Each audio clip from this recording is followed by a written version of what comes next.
nesse momento, você abra a sua escritura, sua Bíblia, no livro de Provérbios, capítulo 19, e nós vamos ler o versículo 2.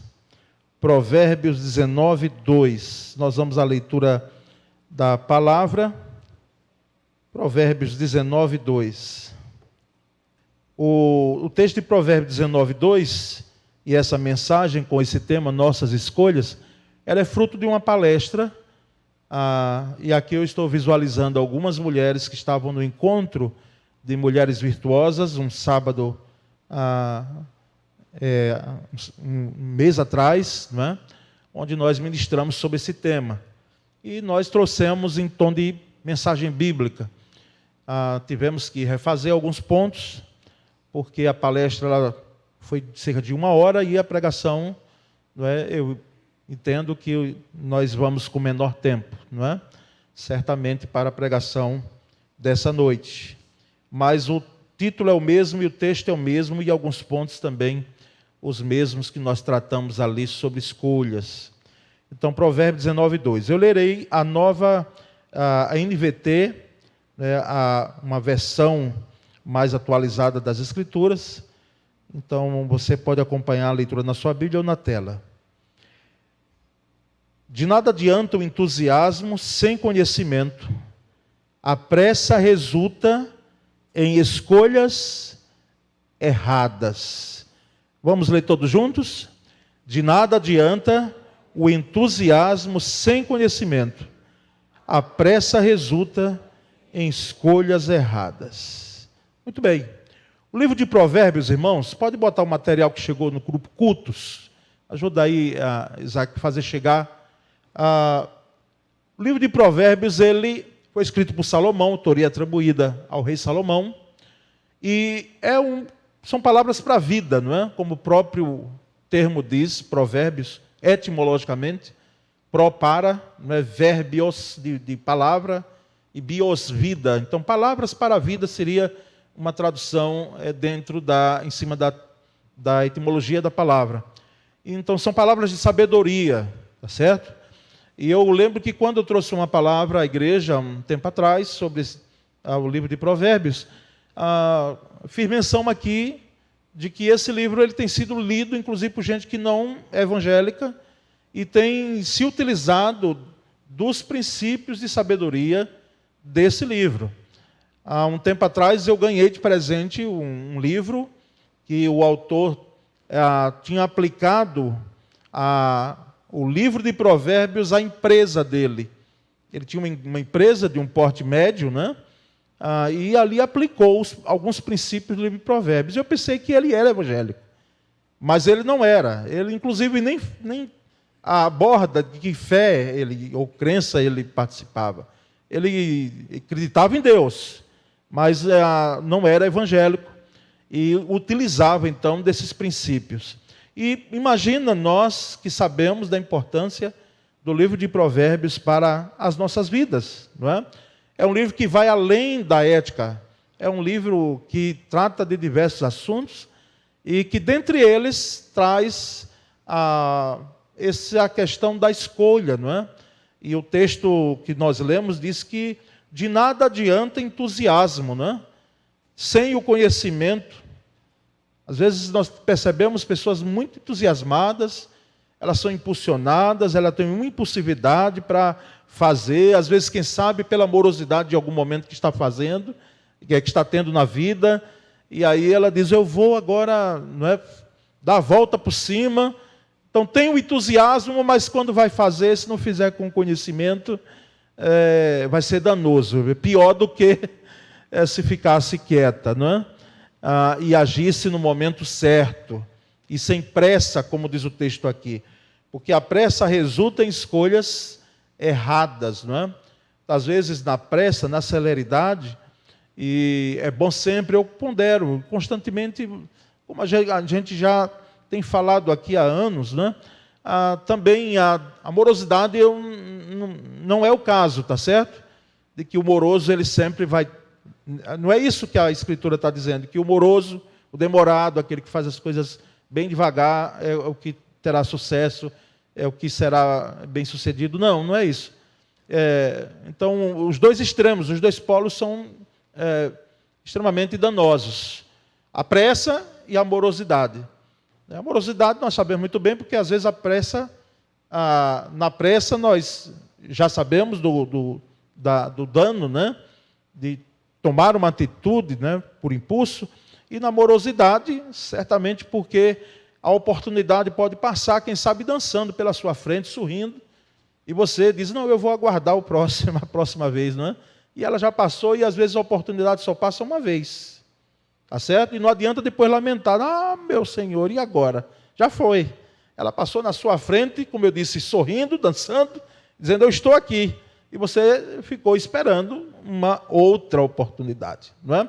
Então, meus queridos irmãos e pessoas que nos acompanham nessa noite, não é? Eu gostaria de trazer essa palavra aqui sobre nossas escolhas, e não tem essa palavra como uma palavra que não é bíblica. Ela é bíblica, ela é essencialmente bíblica, tá certo?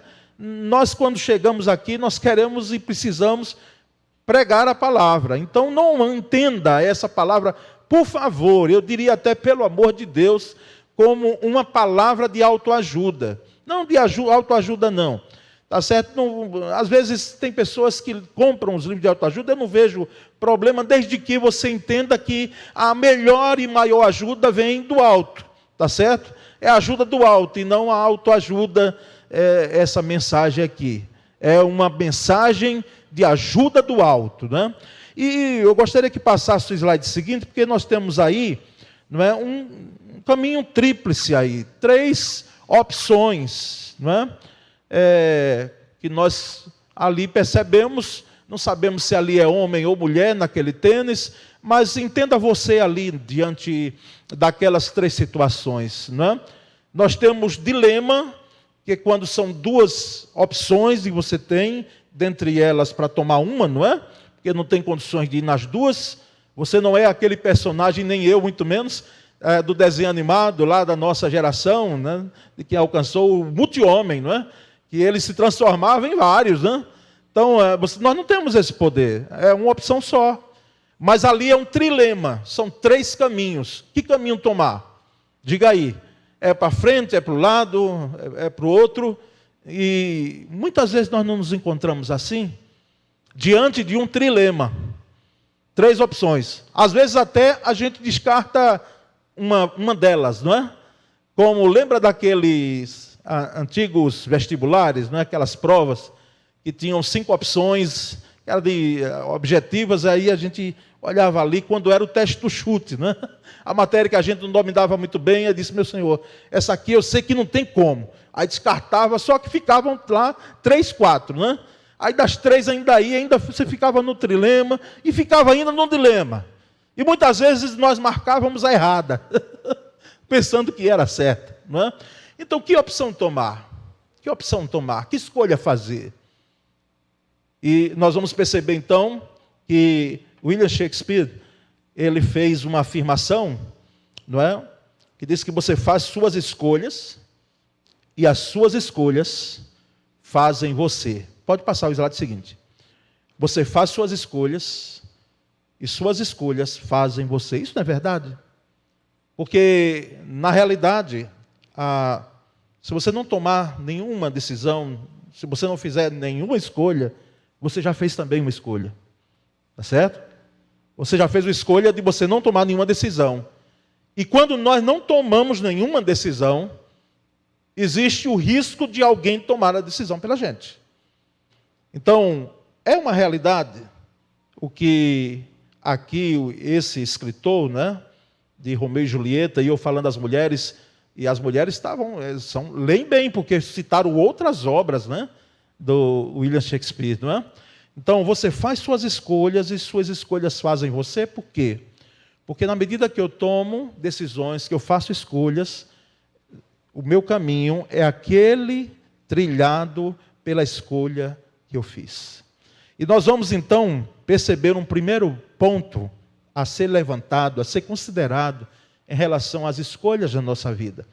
O primeiro deles é: verifique se Deus será glorificado em suas escolhas. Esse é fundamental. Fundamental. Ele é indispensável. Tá certo? É aquele que não pode, aquela opção que não pode ser descartada. Não apenas de primeira e nunca. Por quê? Porque a escolha que eu fizer, e eu estou falando a crentes, não é? Eu preciso saber se essa escolha, se essa decisão, ela irá glorificar a Deus. E a gente está num tempo tão difícil, que as pessoas, quem sabe, e não apenas por causa do não conhecimento do Evangelho, mas pode ser que alguém diga, como é? Glorificar a Deus, eu quero o meu bem primeiro. Quero saber o que é que vai ser melhor para mim. Não é? Mas crente, cristão, jamais, um discípulo de Cristo jamais falará isso. Porque ele sabe que a escolha que ele faz precisa estar alinhada e apontada para a glorificação ao Senhor, como disse o texto aí, em 1 Coríntios capítulo 10, versículo 31.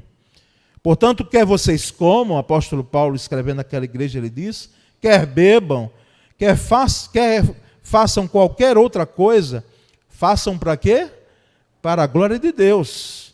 Então, quer comais, quer bebais, quer vocês façam qualquer outra coisa, façam para a glória de Deus. Então, o objetivo nosso é esse.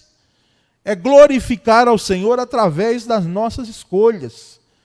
Muitas vezes até a compra de algo material, como eu costumo dizer, um imóvel, um bom carro, sim. Aquela compra ali, aquela aquisição, ela precisa glorificar ao Senhor. Porque muitas vezes o meio que eu adquiro pode ser um meio que não glorifique a Deus, traga mau testemunho. Então, esse é um primeiro aspecto que nós precisamos ter. Vai fazer escolha? Procure atentar-se ou atente-se a que essa sua escolha glorifique a Deus. Glorifique ao Senhor. Faça para a glória de Deus. E o apóstolo Paulo aqui coloca algo que nós fazemos corriqueiramente, cotidianamente, não é? Eu quero crer, irmãos, eu quero crer. Embora jejum é importante, mas eu quero crer que ninguém está jejuando hoje o dia todo aqui. A gente se alimentou pelo menos 1 ou 2 vezes, né? E alguns até 3.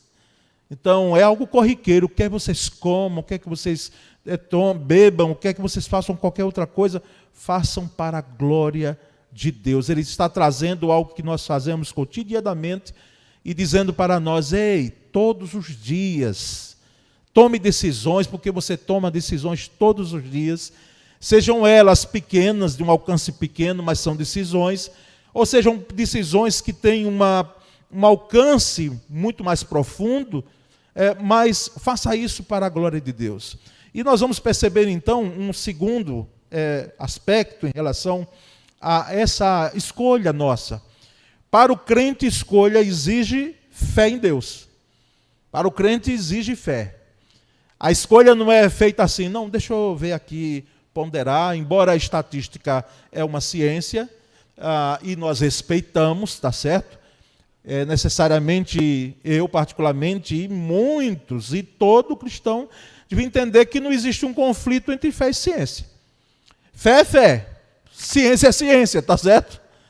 E nós sabemos que essa escolha, ou escolhas nossas, elas exigem fé. Elas não serão tomadas, não é? Apenas pelo crivo, pelo olhar, pela postura, pela conduta, daquilo que nós sabemos, daquilo que nós entendemos, da consulta que foi feita, não é? Ou uma consultoria. Não. Nós não devemos abrir mão da fé quando se fala em escolha. E fé aqui é no sentido mesmo de colocar diante de Deus, com oração e súplica, para que aquela minha escolha esteja dentro da vontade de Deus, para que glorifique a Deus e para que eu seja bem-sucedido. Sim, para que eu seja bem-sucedido. Porque nós percebemos na trajetória das Escrituras, homens e mulheres de Deus colocando, não é, as suas escolhas, as suas decisões diante de Deus. E isso com fé. Note o que é que o Provérbios 3,5 diz. Confie no Senhor de todo o seu coração e não se apoie em seu próprio entendimento. Então, confiar de todo o coração é confiar integralmente, não é parcialmente, não é confiar desconfiado, não é? Interessante que muitas vezes a gente nota e percebe isso na trajetória da Escritura, não é? Textos tão categóricos para nós, de que muitas vezes a gente diz, olha, eu vou entregar uma parte, eu vou confiar uma parte, mas eu vou ter a outra. Porque se não der certo lá, pelo menos eu fico com a outra parte aqui. Não existe isso com Deus, queridos. Esse é o grande desafio para mim, para você, para todos nós aqui. Por isso que a Escritura é clara, confie no Senhor de todo o seu coração. Eu posso até ter, e devo ter sim, as minhas reservas, os meus cuidados em relação a uma sociedade que eu faço com alguém, não é? Os cuidados no relacionamento que eu faço, na compra, na aquisição de alguma coisa, mas em relação a Deus, nós não devemos trazer e lançar isso para a nossa vida espiritual. Trazer algo do mundo material, da vivência material, o mundo tangencial, como se fosse a mesma situação no mundo espiritual. Não é. Então é uma confiança total e é bem claro o texto que diz, não confie, não se apoie em seu próprio entendimento. Olha, irmãos, tem gente que é inteligente, não é? E sabe fazer coisas que eu fico olhando assim, eu digo, meu Deus, mesmo que eu fizesse um curso aí, não é? De longa duração para fazer um negócio desse, eu não sei se eu faria igual. Certamente não. A habilidade, o perfil, né? E o entendimento de lidar com áreas do conhecimento, mas até nisso, porque muitas vezes a área que você domina, aquilo que você entende que você é um expert, você tem uma expertise, não é? Às vezes nessa área que a gente é pego, não é? Por exemplo, me permitam um exemplo pastoral.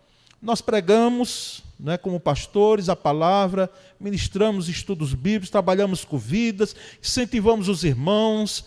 Quem está muitas vezes enfermo, a gente vai lá e ora, não promete cura de jeito nenhum, porque a gente é orientado. E se você ouvir um pastor dizendo, vai ser curado hoje mesmo e amanhã, eu não pego esse caminho aí, eu vou lá e oro e creio que Deus pode curar, mas eu não digo que vai ser curado, não é?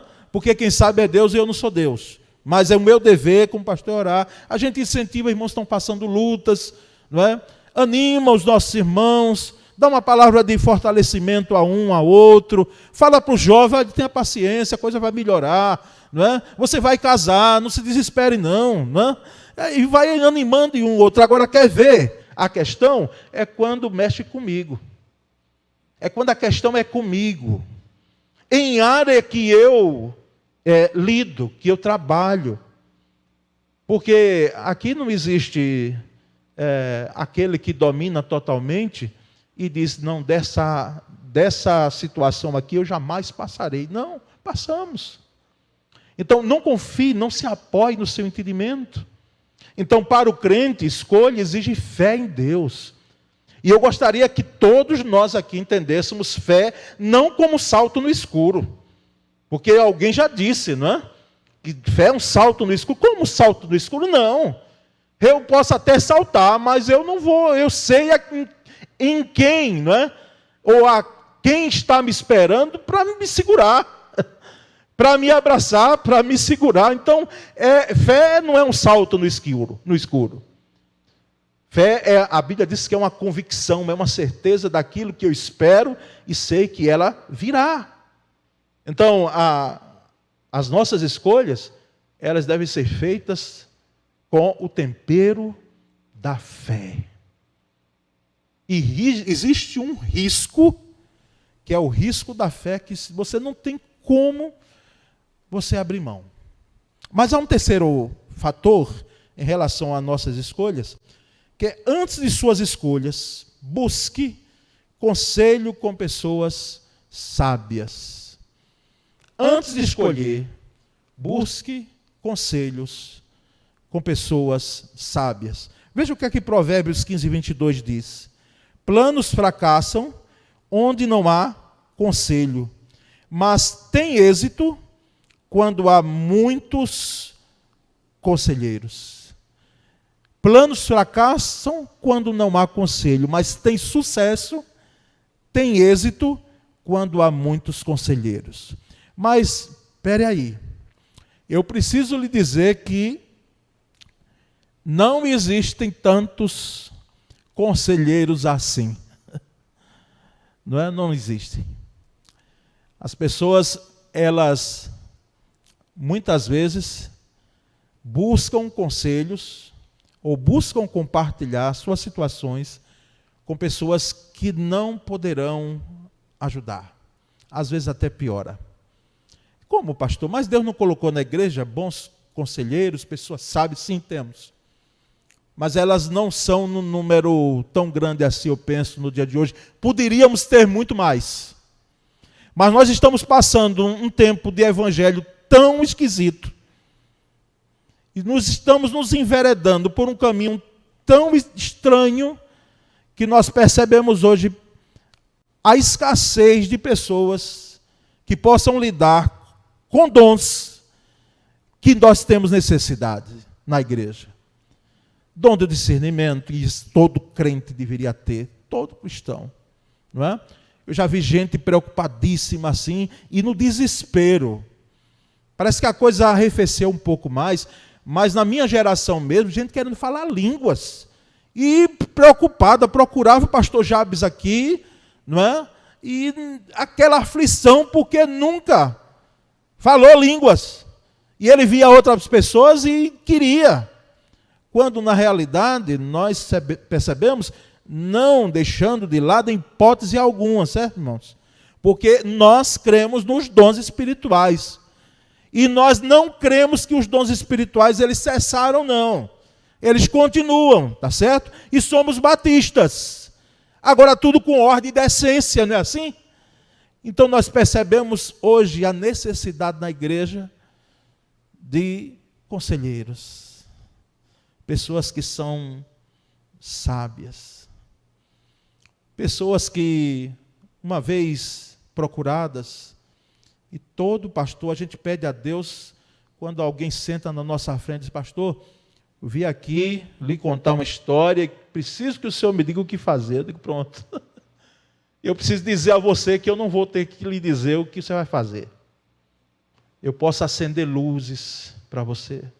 Eu posso mostrar o caminho, clarear para você com a luz da palavra, mas a decisão vai ser sua, a escolha vai ser sua.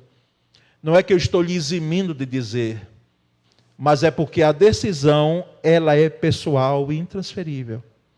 Então, você precisa saber como escolher, e não o que fazer necessariamente que eu lhe diga. Mas nós percebemos que muitas vezes a solução, meus irmãos, está numa conversa, como eu disse para as mulheres no encontro.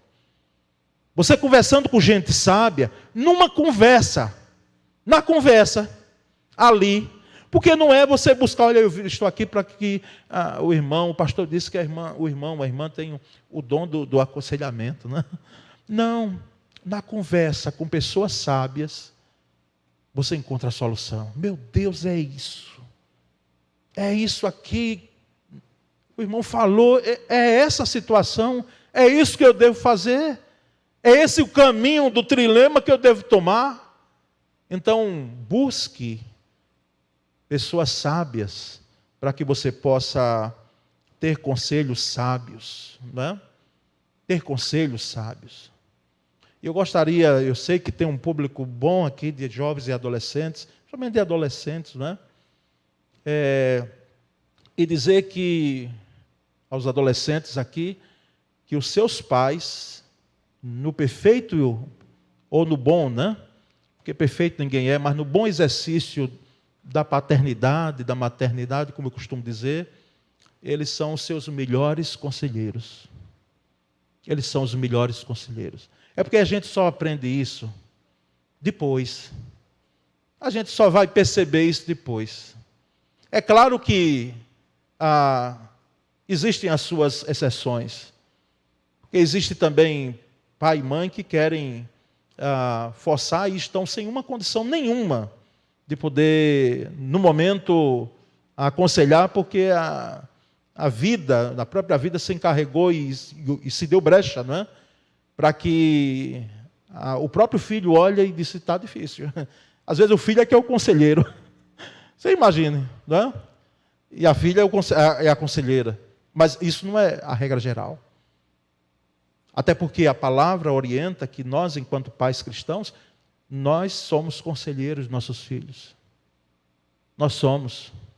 E eu percebo quantos filhos, meus queridos, quantos, muitas vezes tapando os ouvidos para pai e para mãe, tomaram e se veredaram por caminhos, e que estão colhendo ervas amargas até hoje. Então, é bom se atentar. Pastores, líderes, meu Deus, quantas vezes eu já disse, não vá por aí não. Não vá não, em nome de Jesus, não tome essa atitude, porque você lá na frente, quando você olhar e voltar o seu olhar, você vai se arrepender. Agora, lembre-se do que eu estou lhe dizendo. Não diga que ninguém me alertou, porque eu estou lhe alertando agora. Não faça isso. Não faça isso. Mas nem sempre nós temos êxito dessa palavra. Porque as pessoas, elas vão saindo às vezes caladas dali, não é? E vão fazer o que elas entendem mesmo e vão colher os frutos das ações. Então, antes de suas escolhas, busque conselho com pessoas sábias, certo? Procure ouvir os seus líderes, seus pastores. Meus queridos, nós nos empenhamos para lidar com crentes, com famílias, e poder trabalhar até onde Deus nos dá a condição para que nós possamos ter saúde, porque não há coisa mais terrível do que a gente ver as ovelhas de Cristo Jesus que Ele nos confiou sofrer por causa de más escolhas. Então, pense bem em buscar pessoas sábias. Mas aí nós vamos para um outro elemento, não é? E aqui dando contornos finais a essa palavra, alguém já disse que não decida quando você estiver triste. Esse pensamento aí, ele não tem um autor, é uma autoria desconhecida. E não apenas não decida quando estiver triste, mas note o que é que o autor disse aí. Não prometa nada quando estiver feliz, não é? Estiver muito eufórico, e aqui não é o nosso caso, mas já viu gente quando ela está envolvida, não é? Movida, embevecida pelo álcool, pela bebida, quanta alegria, não é? Quantas promessas, quanta euforia. Então não prometa nada quando você estiver feliz, disse o autor aqui desconhecido. Não responda nada quando você estiver irritado. Aqui pega a gente de cheio. Diga se não pega. Não responda nada quando você estiver irritado. Porque aqui eu quero crer que eu não estou sozinho nesse caminho, não. Quantas vezes, ou algumas vezes, para a gente ser mais econômico, né? A gente respondeu irritado, e a resposta, quando você está irritado, ela já vem com um direcionamento certo para machucar. É uma machadadazinha, não é? E a gente machuca, e depois, quando alguém chega, às vezes o cônjuge, o filho, a filha, né, e disse, não precisava tanto. E se é que vem assim, viu? Que às vezes vem de lá, diz, não vem também tão calmo não, né? E nós percebemos também que quando estivermos irritados, não devemos responder nada. E não decidirmos nada quando estivermos tristes. A escolha quando você estiver triste, não é? Quando você estiver diante de situações tão adversas da vida, não é? Embora para o oriental, crise é um momento de crescimento, não é? Eles entendem crise como uma oportunidade para crescimento. Mas a crise para nós, ela nos leva também a um desespero. Né? Muitas vezes desespero sem o que fazer. E ficamos entristecidos com aquela situação. Por quê? Porque nós não temos o poder de fazer nada. é nos tirado todo o poder e a gente fica totalmente limitado diante de uma situação que nós não temos o que fazer, nós não temos o controle, não é? Falar em controle, é bom que a gente ouça, porque penso que tem gente aqui com esse perfil, e não são poucos, não é? Que gostam de ter o controle de tudo, das escolhas, não é? A escolha de casa, não, só a dele presta, só a dela presta, não é? Então faz as escolhas, não é? Nós temos isso em casa, até quem é que gosta de ficar com o controle da TV quando está assistindo o filme? Já viu quem é que gosta de ficar? Essa pessoa, gosta de ter o controle de tudo ali, não é? Então, não decida nada quando estiver triste, não decida.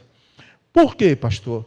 Esse autor aqui eu não conheço, nós não conhecemos, mas eu tenho certeza. Se você tomar uma decisão quando você estiver triste, ela tem quase 100% de ser uma má escolha. Ser uma má decisão. Meu Deus, quando a gente está triste, a gente pensa logo em desistir de algumas coisas. Eu já vi colegas de ministério pastoral diante de tristezas, não é? Da vida, não tanto nem do ministério, mas os conflitos interiores lá dentro. E dizer, olha, eu vou tomar uma decisão, acho que não dou para ser pastor, não. Diante de tristezas da vida, nós tomamos decisões e elas têm tudo para ser decisões erradas. Sim, então não é para decidir nada? Sim, é para decidir, mas não em momentos onde a nossa emoção, tá certo? Ela está totalmente em xeque. Seja pela euforia, seja pela tristeza, não é? E aí nós vamos trazer algumas considerações, irmãos, finais para essa palavra. Primeiro, as decisões mais importantes da nossa vida têm um caráter pessoal e intransferível, tá certo? As decisões mais importantes é você que deve tomar. Não adianta jogar para o outro. Para que muitas vezes você diga, não, mas foi o outro culpado. Não. A decisão foi pessoal e intransferível, ela é pessoal e intransferível, porque quem não decide é criança, não é? Os pais é que devem monitorar. Mas em algum momento a criança não tem poder de decisão. Não quero tomar banho. Não, vai ter que tomar. A gente não está criando um menino para ficar sem banho. Vai ter que tomar mesmo sem querer. Agora com muito amor, né? E com muito jeito. Mas a sua decisão, muitas vezes é pessoal, intransferível. E muitas das nossas decisões, elas têm uma implicação muito séria. E outras têm implicações eternas. Eternas. Por exemplo, a decisão de reconhecer-se pecador, arrepender-se dos seus pecados e ser alcançado pela graça de Cristo Jesus, é uma decisão sua, movida pelo Espírito Santo, que tem um alcance eterno. Ela tem uma dimensão eterna, celestial, não fica por aqui. Segundo, dúvidas e incertezas são partes no processo de escolha. Você está em dúvida que caminho tomar dos 3 ali, ou dos 4, ou dos 2? Está tudo bem. Dúvidas e incertezas, João Batista também teve. Porque quando Jesus chegou iniciando seu ministério, o próprio João Batista manda os seus discípulos perguntar a Jesus se ele era o Messias. E eu ainda lembro você que João Batista e Jesus eram parentes. Mas na mente de João Batista, já preso por Herodes, ele disse, será que é mesmo? Então, dúvidas e incertezas num processo de escolha é de um aspecto natural. Agora, o que não deve acontecer é eu ficar com a dúvida e incerteza para sempre. Olha, não sei se é, então eu não vou dar um passo. Aí vai acontecer a oportunidade de passar sorrindo e dançando, né, na sua frente, e você não vai aproveitar. Mas dúvidas e incertezas, meu Deus, quantas vezes nós temos? Quantas vezes nós temos? Lembra da fé? Sem fé é impossível muitas vezes agradar a Deus, e eu não estou lançando tudo para a fé. Mas a gente precisa entender de que nós não sabemos todo o caminho. Nós não sabemos, meus queridos, toda a trajetória é nossa. E Deus é tão bom e misericordioso com a gente que não diz tudo. Não lança tudo. Não mostra tudo para a gente. Terceiro, tão importante quanto a escolha do caminho, não é? É a decisão sobre quem será a companhia. Esse é um pensamento de Tiago Grulha, né? Que alguns aqui ouvem e leem. Então, quem é que você está escolhendo para caminhar com você? Quem é que está indo com você no caminho? Então, tão importante quanto a decisão de você escolher o caminho, é quem está lhe fazendo companhia. Quem está com você. Olha, irmãos, eu tenho certeza, mas certeza mesmo, se aquele capitão do navio, que Jonas entrou lá, indo para Tarsis, ele soubesse que ia acontecer aquilo ali, quem sabe ele dizer, olha, você não vai com a gente não. Mas não vai, fique aí. Não fique aí porque nós vamos morrer, quem sabe por sua causa. Então é bom pensar muito bem quem está conosco no caminho. Quem é que está andando com a gente? Quarto e último, embora Deus é soberano, e de fato Ele é, Ele nos concede o direito de escolha e o poder de decisão. Alguém pode até dizer, mas se é Deus soberano, tudo que acontece conosco, Ele já decidiu, Ele já determinou.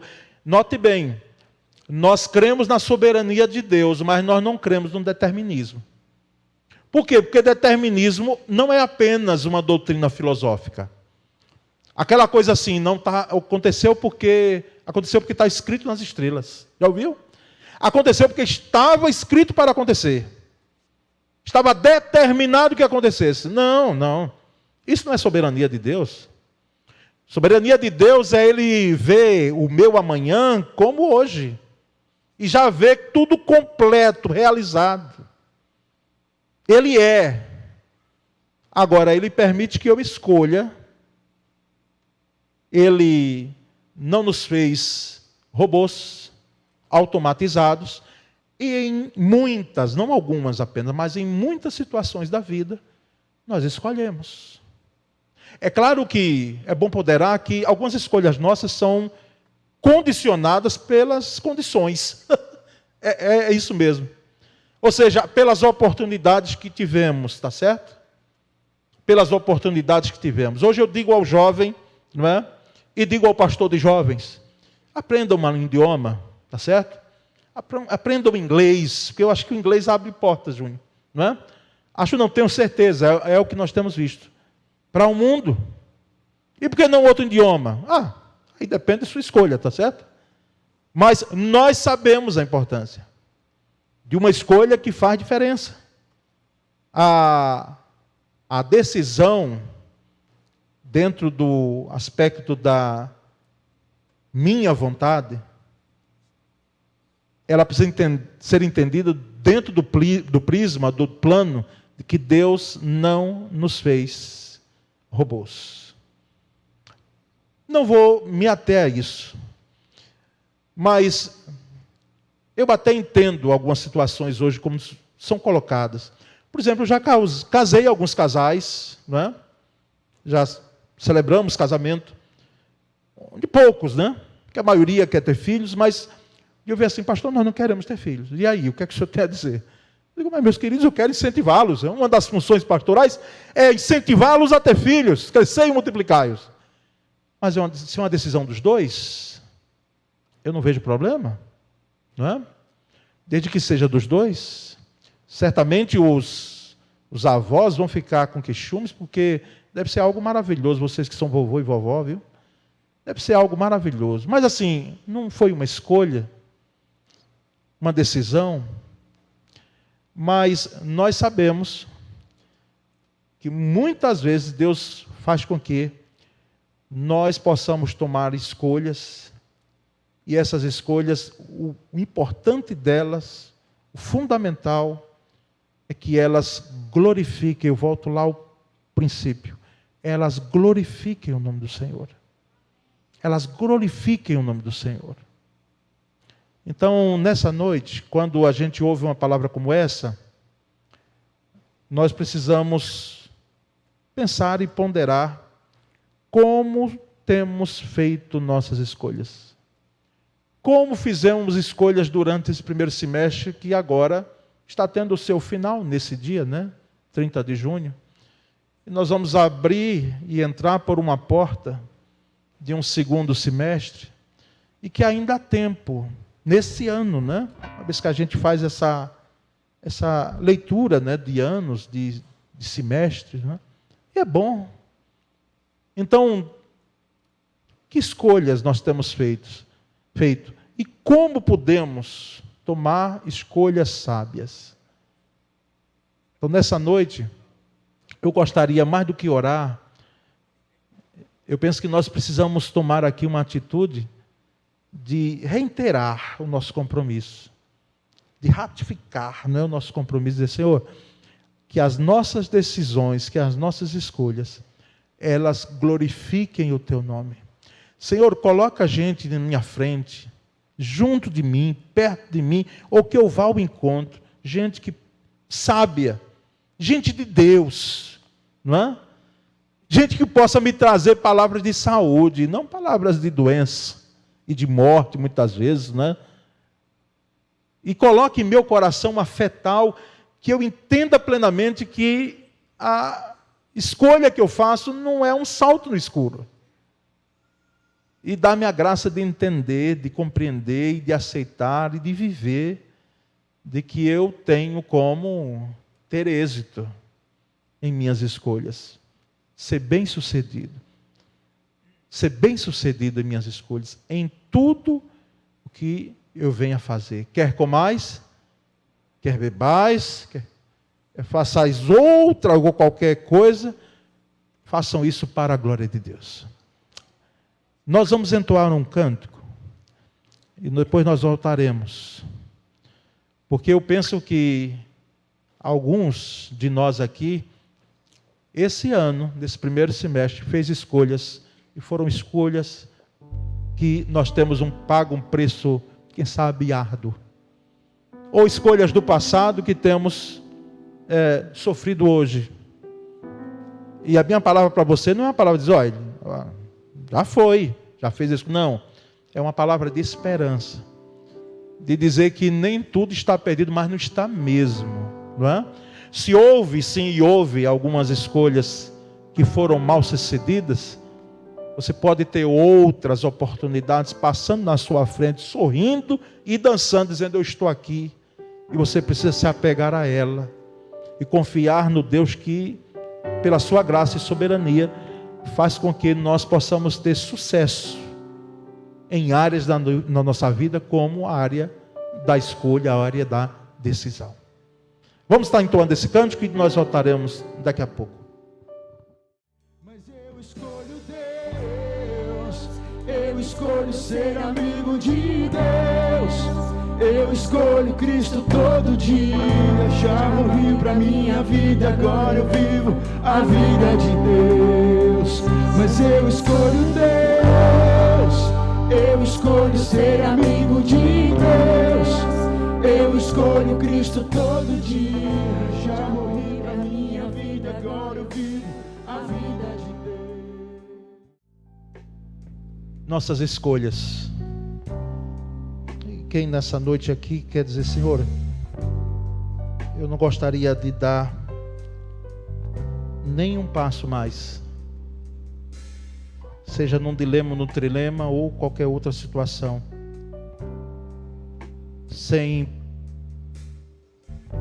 poder refletir se essa minha decisão ela vai glorificar o Teu nome, ela vai ser um passo de fé, de confiança, não no meu entendimento, como diz a Escritura, mas no Teu poder. Eu gostaria, Senhor, nessa noite de reiterar de que as minhas escolhas serão escolhas baseadas nos princípios da Tua palavra.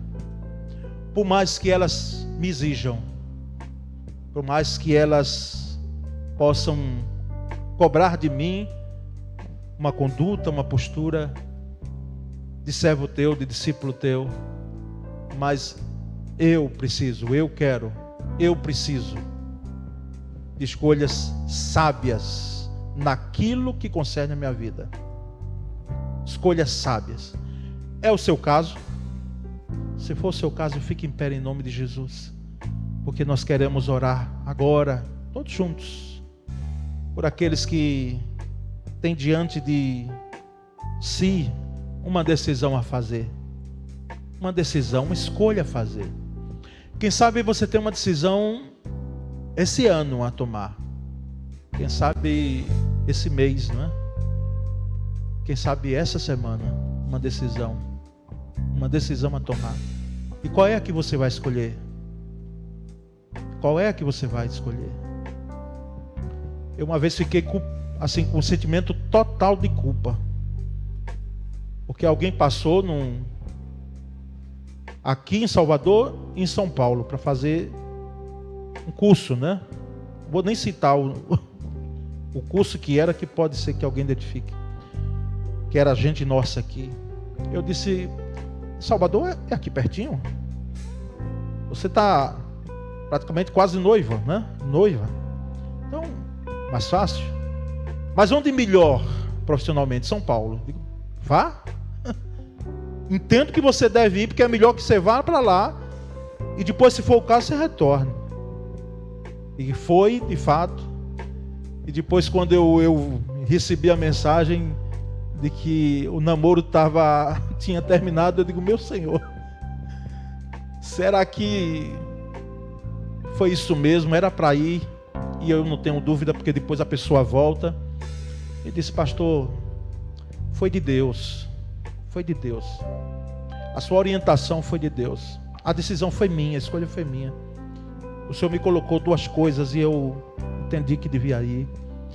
E o que ocorreu necessariamente não teve a ver com a distância. Não. Porque o amor persevera na distância.